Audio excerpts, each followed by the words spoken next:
బండి భగీరథపై POCSO case విషయంలో CM Revanth Reddy తనపై చేసిన విమర్శలను బీఆర్ఎస్ వర్కింగ్ ప్రెసిడెంట్ కేటీఆర్ తీవ్రంగా ఖండించారు. నిందితుడిని కాపాడేందుకు రేవంత్ రెడ్డి బండి సంజయ్ కుమ్మక్కయ్యారని ఆరోపించారు.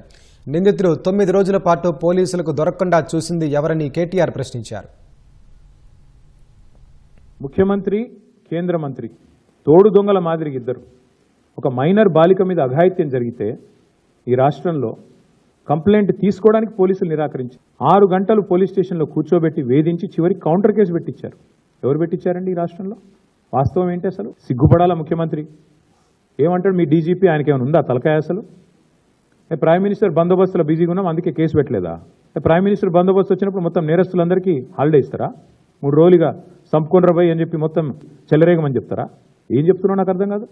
మేము 10 రోజులు మౌనంగా ఉన్నాం. ఎక్కడ ఒక అమ్మాయి విషయం కదా, సెన్సిటివ్ విషయం కదా అని మౌనంగా ఉన్నాం. ఇవాళ ముఖ్యమంత్రి మాట్లాడిన మాటలతో నోరు విప్పక తప్పని పరిస్థితుల్లో నేను మాట్లాడుతా ఉన్నా.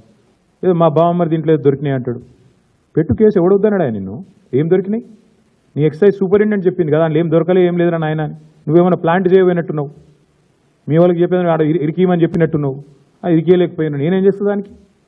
నేనేమంటున్నా అంటే ఇంత చిల్లర రాజకీయం మంచిది కాదు. 9 రోజులు ఒక పాక్సో నిందితుని దేశంలో ఎక్కడైనా వదిలిపెట్టినరా? ఎందుకు నీకు అంత అండర్స్టాండింగ్ ఏంది మీ ఇద్దరికి? నీకు ఎందుకు భయం? ఒక నిందితుడిగా చూడాలా? వారు ఎవరైతే ఎందుకు కాపాడినామని అడుగుతున్నా ముఖ్యమంత్రిని. చివరికి ఏం జరిగిందండి వాస్తవం? కేసు రిజిస్టర్ చేయడానికి భయం. 9 రోజులు ఒక నిందితుడిని దాచిపెడితే ఇంకొక సామాన్యుడైతే ఊకుంటారా పోలీసులు?